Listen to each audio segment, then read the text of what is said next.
नमस्कार दोस्तों, property expert के इस नए वीडियो में आप सभी का स्वागत है। प्रॉपर्टी से रिलेटेड कोई भी प्रॉब्लम का सोल्यूशन पाने के लिए प्रॉपर्टी एक्सपर्ट को जरूर सब्सक्राइब करें। इस वीडियो में हम जानेंगे कि आप प्रॉपर्टी को बैंक ऑक्शन के जरिए कैसे खरीद सकते हैं, जो कि मुमकिन है।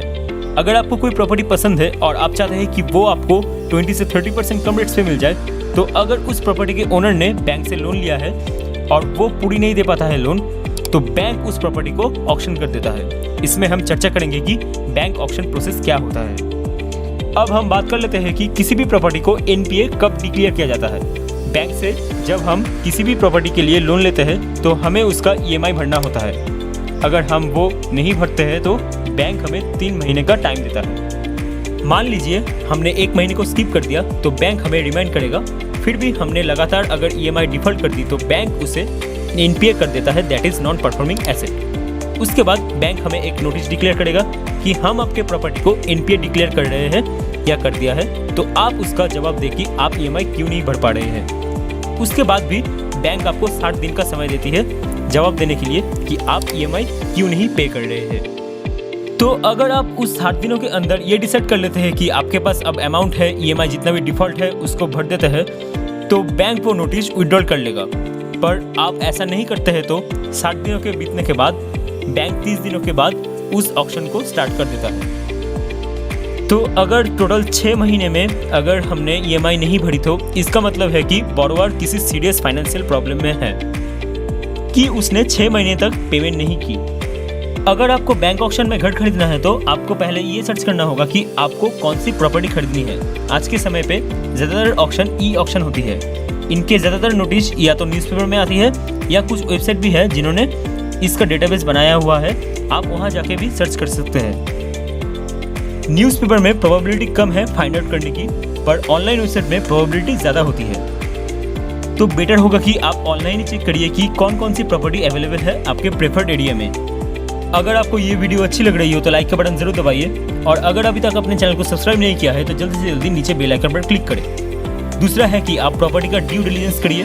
तो प्रॉपर्टी डिटेल्स में आप चेक करिए कि कोई कोर्ट केस तो नहीं है प्रॉपर्टी के अगेंस्ट, या अगर कोई डिफॉल्ट है तो वो रीजन क्या है डिफॉल्ट करने का। आप उसके डॉक्यूमेंट्स भी चेक कर सकते हैं बैंक के पास जाके।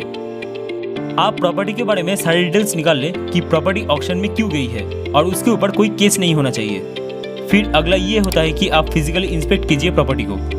ई ऑक्शन में बैंक आपको एक डेट देगा कि आप इस दिन आके प्रॉपर्टी को इंस्पेक्ट कर सकते हैं, तो आप उस दिन जाके प्रॉपर्टी को इंस्पेक्ट कीजिए।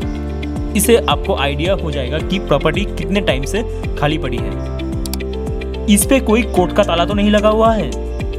और आप इस ऑक्शन में बिल्कुल ना जाए जहां बैंक के पास या फाइनेंशियल इंस्टीट्यूशन के पास फिजिकल पोजीशन नहीं है प्रॉपर्टी का, क्योंकि बैंक जो है सिंबॉलिक पोजीशन पे भी ऑक्शन ले सकता है। इसका मतलब ये होता है कि आपने सिर्फ नोटिस देके उसका पोजीशन ले लिया। ये सारी चीजें देखने के बाद अब आप टेंडर फॉर्म सबमिट कर सकते हैं अलॉन्ग विद ईएमडी। ये एक टैक्सेस अमाउंट होता है जिससे बैंक को ये कंफर्म होगा कि आप एक सीरियस बायर है। तो आप अपना टेंडर फॉर्म ईएमडी के साथ सबमिट कर सकते हैं और उसकी एक्नॉलेजमेंट भी ले लीजिए।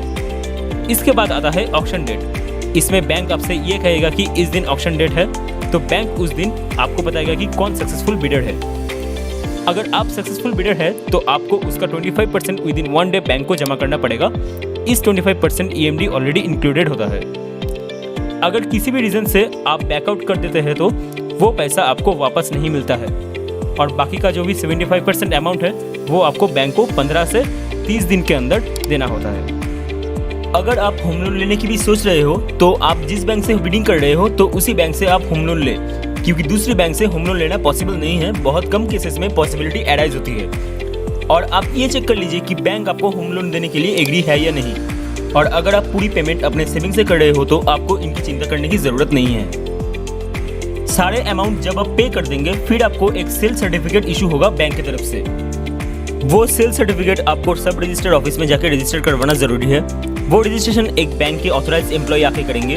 वो सेल सर्टिफिकेट पे साइन करेंगे और पूरी सेल सर्टिफिकेट रजिस्टर ऑफिस में रजिस्टर हो जाएगा, तभी ये प्रोसेस कंप्लीट होती है। आपको अगर इन सारे प्रोसेस में कुछ भी डाउट्स है तो एक बार बैंक से क्लैरिफाई कीजिए, और अगर आपको लगे कि आप सेटिस्फाई है तभी आप उस ऑक्शन में पार्ट कीजिए, वरना मत कीजिए।